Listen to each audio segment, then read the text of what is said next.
Good evening. This is All India Radio. I'm Abhishek Mukhopadhyay and with me is Aditi Lumba with the evening news.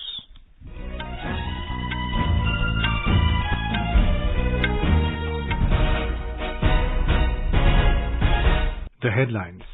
Prime Minister Narendra Modi chairs meeting of the 40th edition of Pragati, asks agencies working in infrastructure sector to map their projects with water bodies being developed under Amrit Sarovar. Prime Minister Modi to address post-graduation program of 2022 at the Indian School of Business in Hyderabad tomorrow, to also inaugurate several completed projects and lay foundation stones for new projects total worth 31,500 crore rupees in Chennai.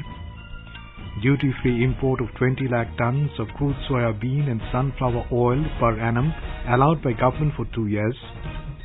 Government restricts sugar exports at 10 million ton to keep prices in check. Specific permission mandated to export sugar from 1st of June. Delhi court awards life imprisonment to Kashmiri separatist Yasin Malik under Unlawful Activities Prevention Act UAPA. Power Minister R.K. Singh instructs Chief Ministers of all states and Lieutenant Governors of Union Territories to set up state-level steering committees for energy transition. Information and Broadcasting Ministry lauds All India Radio for authenticity in news presentation and trust it enjoys among listeners. India Meteorological Department predicts relief from heat wave in the country for the next 5 days. 6 tourists die as the vehicle falls into a gorge on the Rishikesh-Gangotri National Highway in Uttarakhand.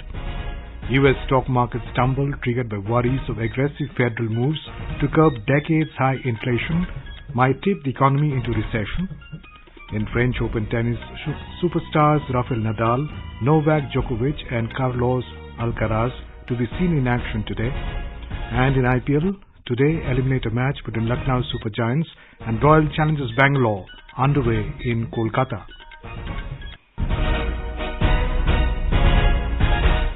Prime Ministers asked the agencies working in infrastructure sector to map their projects with water bodies being developed under Amrit Sarovar. Mr. Modi said this would be a win-win situation as the material dug out for the Amrit Sarovars can be utilized for civil works by the agencies. The Prime Minister chaired the meeting of the 40th edition of Pragati today, which is the ICT-based multi-modal platform for proactive governance and timely implementation involving centre and state governments. In the meeting, 9 agenda items were taken for review, including 8 projects and 1 program. These 8 projects have a cumulative cost of over 59,900 crore rupees concerning the 14 states. These states are Jharkhand, Maharashtra, Karnataka, Andhra Pradesh, Tamil Nadu, Chhattisgarh, Odisha, Assam, Arunachal Pradesh, Meghalaya, Tripura, Mizoram, Nagaland and Sikkim. During the interaction, the Prime Minister Modi also reviewed National Broadband Mission Program. States and agencies were asked to leverage the centralized Gati Shakti Sanchar portal to ensure timely disposal of right-of-way ROW applications. He added this would expedite the implementation of the mission and they should work to use technology for enhancing ease of living of the common man. The Prime Minister further said states may also formulate state-level Gati Shakti Master Plan on the lines of PM Gati Shakti National Master Plan and constitute state-level units for this purpose.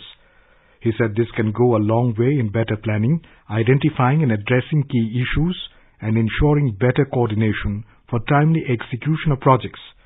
Till the 39th editions of Pragati meetings, 311 projects worth 14,82,000 crore rupees have been reviewed. In Jharkhand, during an internal review meeting held today virtually on the progress of 2 major power generation projects of Jharkhand, Prime Minister Narendra Modi instructed to speed up the completion of the power plants to overcome the recent power situation. Chief Secretary Sukhdev Singh said that the progress of 2 major power generation projects, Patratu Vidyut Utpadan Nigam Limited, PUVNL, a joint venture of the state government, and the National Thermal Power Corporation, NTPC, at Patratu in Ramgarh district, and NTPC's North Karanpura Thermal Power Station in Chhatra district are being monitored regularly. Officials of NTPC and Energy Department attended the review meet. Prime Minister Narendra Modi will be visiting Hyderabad tomorrow. He will reach Hyderabad in the afternoon and take part in the 20th annual celebrations of the Indian School of Business ISB at Gachibowli. The Prime Minister will attend the graduation ceremony of the post-graduation program of 2022 and address the students of both Hyderabad and Mohali campuses. Our correspondent says elaborate security arrangements are being made for the Prime Minister's visit.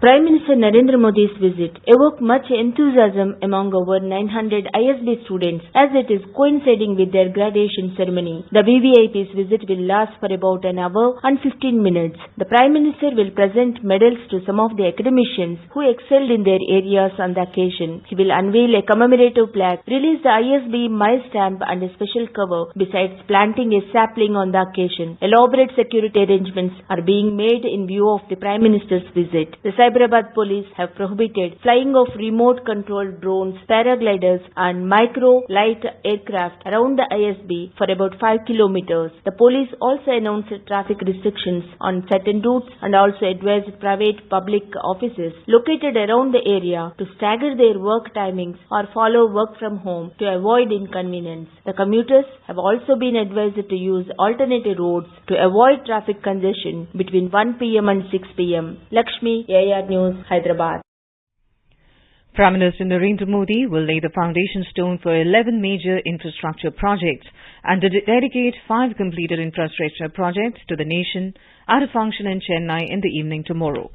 The total cost of the project is worth 31,500 crore rupees. The completed projects include railway lines, natural gas pipeline and housing for the urban poor, and the new projects involve major road infrastructure and upgradation of railway stations.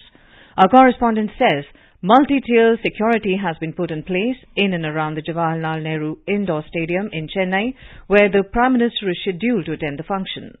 Prime Minister Narendra Modi will inaugurate 2 completed rail network projects tomorrow. The third broad gauge line connecting Tambaram and Chengalpattu in the periphery of Chennai is one among them. It has been established at a cost of 590 crore rupees to ease the heavy congestion in the route. The 75-kilometer long Madurai-Theni gauge conversion is the other finished project that has been executed at a cost of over 500 crore rupees. It is set to improve people's movement in the region that is known for tourism. The Prime Minister will inaugurate 1,152 houses constructed at a cost of 116 crore rupees as part of the Lighthouse project in Chennai under the urban component of the Pradhan Mantri Awas Yojana. He will lay the foundation stone for the 262-kilometer long Chennai-Bengaluru Expressway worth 14,870 crore rupees. Once completed, it will reduce the travel time between the 2 metro cities by 2 to 3 hours. The 21-kilometer long 4-lane double-decker elevated road connecting Chennai Port and Madurai in the city will be built at a cost of over 5,850 crore rupees. Another notable project is the redevelopment of the 5 railway stations in Tamil Nadu at Chennai Egmore, Rameswaram, Madurai, Katpadi and Kanyakumari at a cost of 1,800 crore rupees. Jai Singh, AIR News, Chennai. The centre has allowed import of 20 lakh metric tons each of crude soybean oil and crude sunflower seed oil per year for a period of 2 years at a nil rate of customs duty and agricultural infrastructure and development cess. This will provide significant relief to the consumers. The exemption from customs duty and agricultural infrastructure and development cess will be effective from today. हमारा almost 56% dependence जो है import के ऊपर है और उसमें import में 3 मुख्य तेल हैं. एक पाम ऑयल है और सोयाबीन ऑयल है और सनफ्लावर ऑयल. पाम ऑयल की सप्लाईज जो है वो बहुत इरेटिक रही हैं पिछले दिनों because of the policies of supplies due to domestic compulsions of some countries and their duty was already reduced on the crude palm and this has been done zero duty, zero agri cess both on soybean and sunflower up to 20 lakh metric ton per year. So this year 22-23 and then 23-24. The Union government has decided to put a cap on sugar exports to ensure domestic availability. Briefing media in New Delhi today, Food Secretary Sudhanshu Pandey said India's exports have reached a record high in this season and now domestic availability has to be ensured during October-November as consumption increases in the festive season. Earlier, the centre decided to allow export of sugar up to 100 lakh metric tons. As per the order issued by the Directorate General of Foreign Trade, With effect from the 1st of June till the 31st of October this year, the export of sugar will be allowed with specific permission. जो निर्यात है चीनी का वो all time high होने वाला है और उसके बाद जो ग्लोबल सिचुएशन है उसमें शॉर्टेज होने की कहीं ऐसा ना हो कि जो आपकी कैपेसिटी है एक्सपोर्ट करने के उसके ज्यादा भी एक्सपोर्ट हो और आपकी डोमेस्टिक अवेलेबिलिटी कम हो जाए क्योंकि आपका वो लीन सीजन होता है उस समय शुगर मार्केट में नहीं होती है अगर पिछले सीजन की शुगर आपने नहीं बचा के रखी है तो ये जो अक्टूबर नवंबर का महीना होता है उसमें क्रशिंग शुरुआत होती है वो मार्केट में आते आते दिसंबर एंड शुगर को हो जाता है तो उस 2.5 महीने के लिए आपके पास हर साल किसी भी देश में जिसकी भी स्ट्रेटजी होती है उसके पास उस लीन सीजन के लिए स्टॉक होना चाहिए. A Delhi court today awarded life imprisonment to Kashmiri separatist Yasin Malik, who had earlier pleaded guilty to all the charges, including those under the Unlawful Activities Prevention Act, UAPA, in a terror funding case. The NIA had sought death penalty before the Delhi court for Malik. The investigative agency told Special Judge Praveen Singh in chamber proceedings that Malik was responsible for the Kashmiri exodus. The amicus curiae appointed by the court to assist Malik had sought minimum punishment, life imprisonment in the matter. The judge, however, said that since he has already been convicted, there was no point in arguing on the facts of the case and that he was already given the opportunity.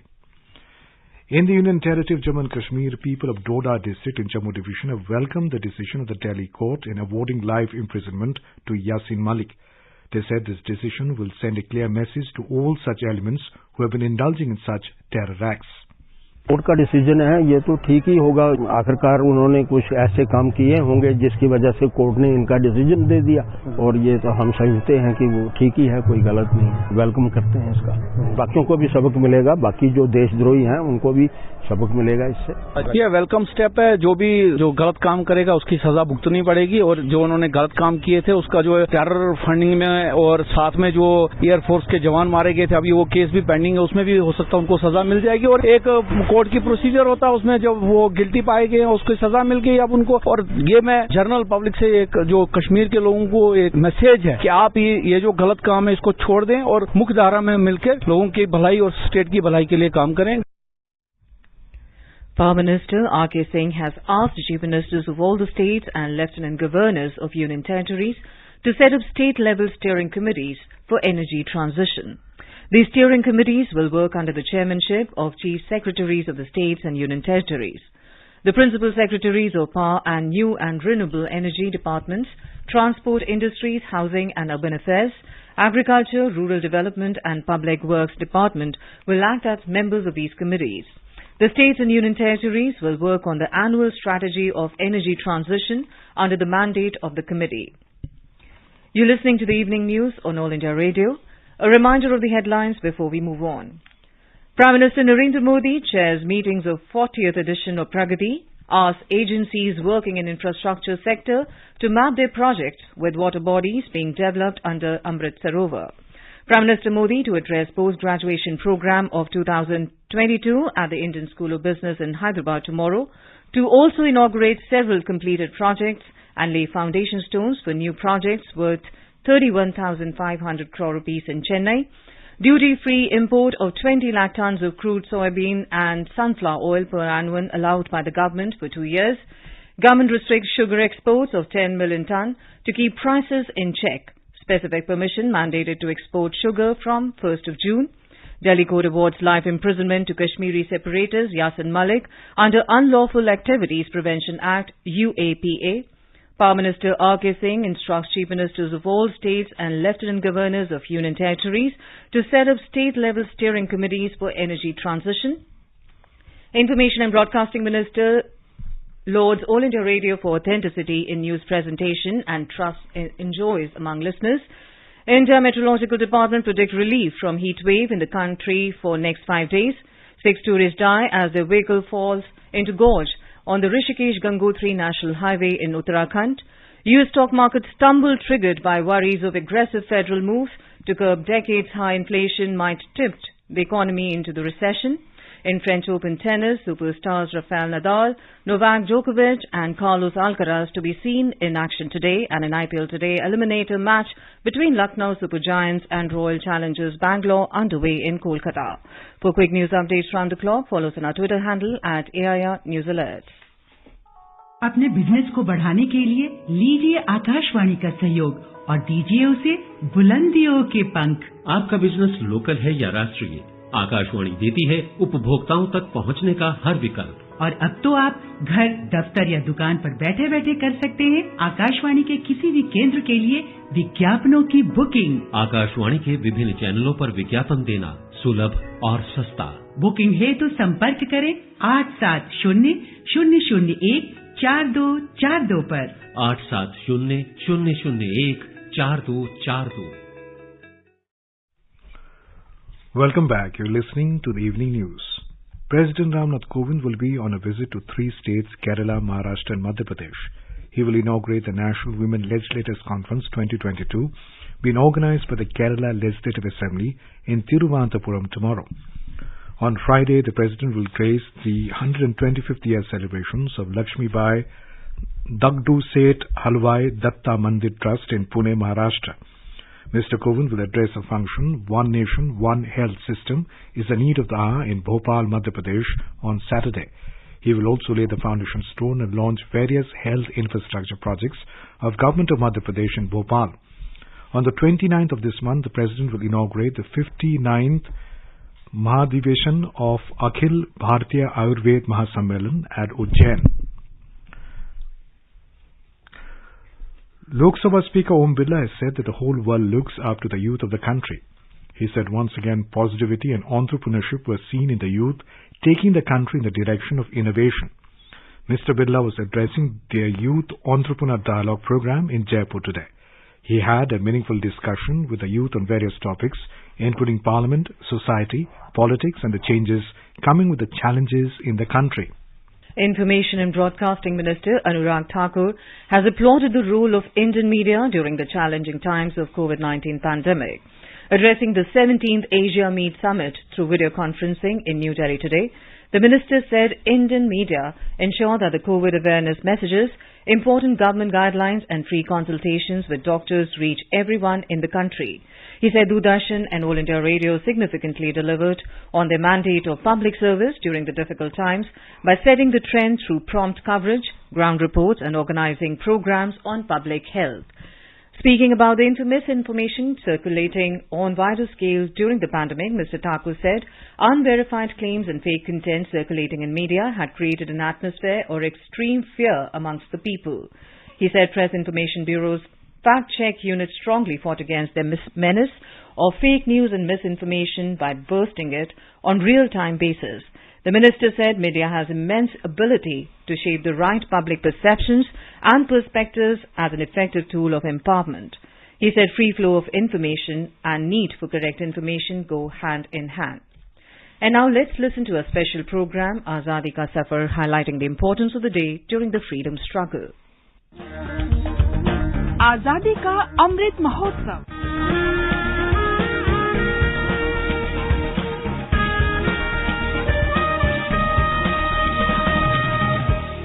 Azadi Ka Safar with AIR News. Birth of a nation. India's glorious freedom struggle is one of the greatest struggles the modern world has ever witnessed. AIR News brings you a glimpse of the struggle every day.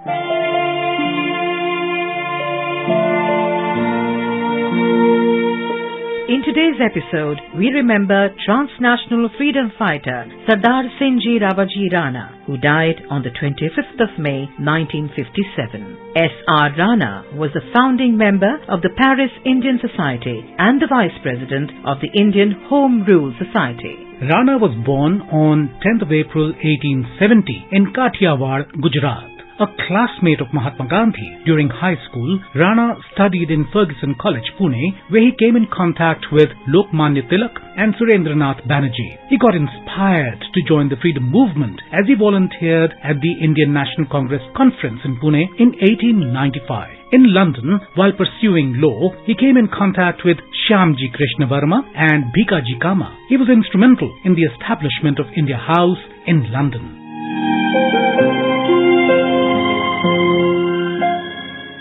In 1899, Rana left for Paris and came to associate with Indian nationalist politicians, including Lala Lajpat Rai, who is known to have visited Paris and stayed with Rana. In 1905, Rana became one of the founding members of the Indian Home Rule Society. Together with Muncher Shah Barjorji Godrej and Bhikaji Kama, he founded the Paris Indian Society that same year as an extension of the Indian Home Rule Society on the European continent. Rana announced 3 scholarships for Indian students, each worth 2,000 rupees, in memory of Maharana Pratap, Chhatrapati Shivaji and Akbar in the December 1905 issue of the Indian Sociologist.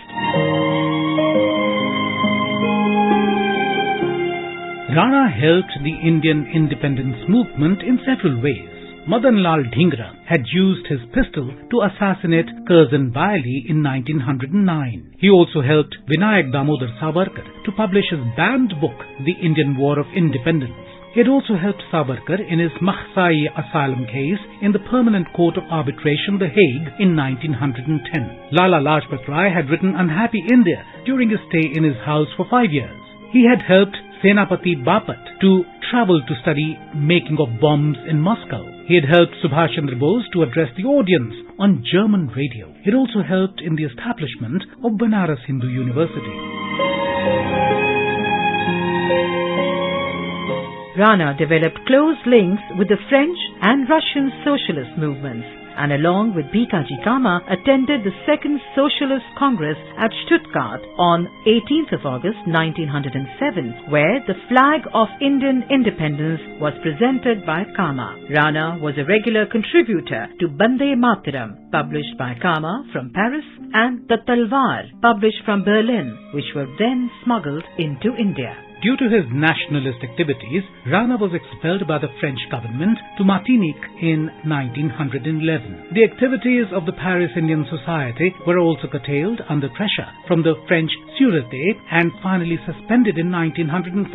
Rana underwent a lot of personal losses in his life as his son and wife died. Thereafter, he abstained from public life and returned to India after independence in 1948. S.R. Rana died on the 25th of May 1957 in Veraval, Gujarat. He was awarded the Chevalier by the French government in 1951. His portraits are placed in the Gujarat Legislative Assembly and his place of death in Veraval. AIR News salutes the great nationalist.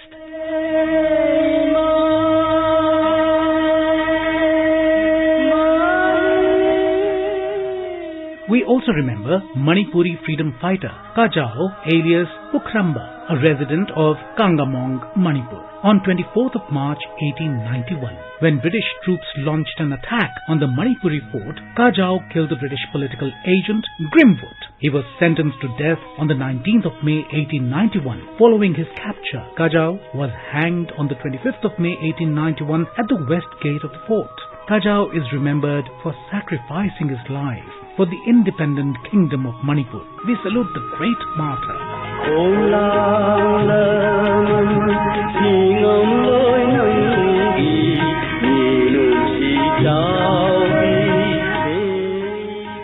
We also remember Manipuri freedom fighter Hirang Khogja, who fought against the British in Anglo-Manipur War in 1891. Khogja hailed from the village Hirang in Manipur. He died at the Kongjom battlefield on the 25th of May 1891 during the Anglo-Manipur War. We salute the great martyr. That brings us to the end of this episode of Azadi Ka Safar with AIR News. See you in the next episode tomorrow.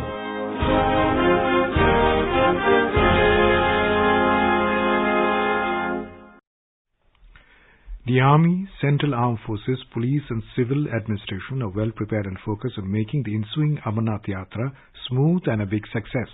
This was stated by the General Officer Commanding Counter-Insurgency Force Delta, Major General Ajay Kumar, at a District Police Lines ground in Ramban. He exuded confidence that preparation by all security forces is complete for ensuring full security during ensuing Amarnath Yatra. In the Union Territory of Jammu and Kashmir, 3 Pakistani terrorists were killed in an encounter with security forces that broke out at Najibhat crossing in Creary area of North Kashmir's Baramulla district.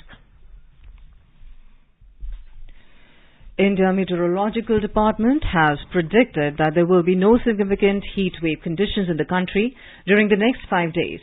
Talking to AIR News, senior scientist in IMD, R.K. Janamani, said there will be no heat wave conditions due to very high rainfall activity during the last 3 days.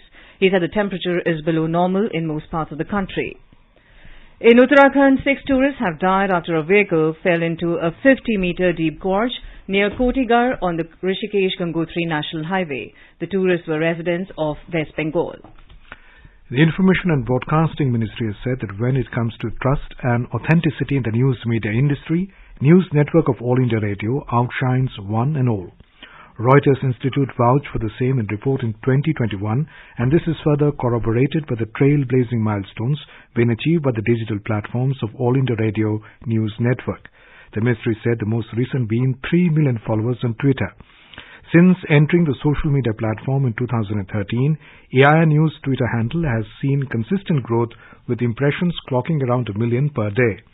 Our correspondent reports that the growth of the news on AIR official YouTube channel to 4.5 lakh subscribers in a short duration of 3 years reflects the relevance of All India Radio News on all platforms. In tune with the changing times, AIR News has expanded its footprint across multiple social media platforms in a big way to reach out to maximum number of listeners, especially the youth. All India Radio has been providing news updates on various other digital platforms like YouTube, app, website, Facebook, Instagram and Coup. News on AIR app has proven to be a game changer for All India Radio as 270 All India Radio streams are available on News on AIR app in India and globally in more than 190 countries. Some of the AIR streams on News on AIR app like Vivid Bharati, AIR Punjabi and AIR News 24/7 are very popular in many of these countries. With Dipendra Kumar, Bhupendra Singh, AIR News, Delhi. The S&P 500 and the Nasdaq index fell yesterday as worries that aggressive moves to curb decades-high inflation might tip the U.S. economy into recession dampened investors' risk appetite. The Dow Jones Industrial Average Index added 0.2%, while the S&P 500 declined 0.8% and the Nasdaq Composite tumbled 2.4%. Tennis aficionados around the world are in for a treat as superstars Rafael Nadal, Novak Djokovic and Carlos Alcaraz are seen in action at the French Open, Roland Garros today. Indian star Ramkumar Ramanathan cherished his first ever main draw win at a Grand Slam as he combined with American Hunter Rees to beat the German team of Daniel Altmaier and Oscar Otte in the men's doubles event. In IPL cricket, Royal Challengers Bangalore were 77 for 2 in 9 overs against Lucknow Super Giants in the playoffs eliminator match at Eden Gardens, Kolkata when reports last came in. And now, before we end the bulletin, the headlines once again. Prime Minister Narendra Modi chairs meeting of the 40th edition of Pragati asks agencies working in infrastructure sector to map the projects with water bodies being developed under Amrit Sarovar. Prime Minister Modi to address post-graduation program of 2022 at the Indian School of Business in Hyderabad tomorrow to also inaugurate several completed projects and lay foundation stones for new projects total worth 31,500 crore rupees in Chennai. Duty-free import of 20 lakh tons of crude soya bean and sunflower oil per annum allowed by government for 2 years. Government restricts sugar exports at 10 million ton to keep prices in check. Specific permission mandated to export sugar from 1st of June. Delhi court awards life imprisonment to Kashmiri separatist Yasin Malik under Unlawful Activities Prevention Act UAPA. Power Minister R.K. Singh instructs Chief Ministers of all states and Lieutenant Governors of Union Territories to set up state-level steering committees for energy transition. Information and Broadcasting Ministry lauds All India Radio for authenticity in news presentation and trust it enjoys among listeners. 6 tourists die as the vehicle falls into a gorge on the Rishikesh-Gangotri National Highway in Uttarakhand. U.S. stock market stumble triggered by worries of aggressive federal moves to curb decades-high inflation might tip the economy into recession. In French Open tennis, superstars Rafael Nadal, Novak Djokovic and Carlos Alcaraz to be seen in action today. And with that, we end the evening news. Good night.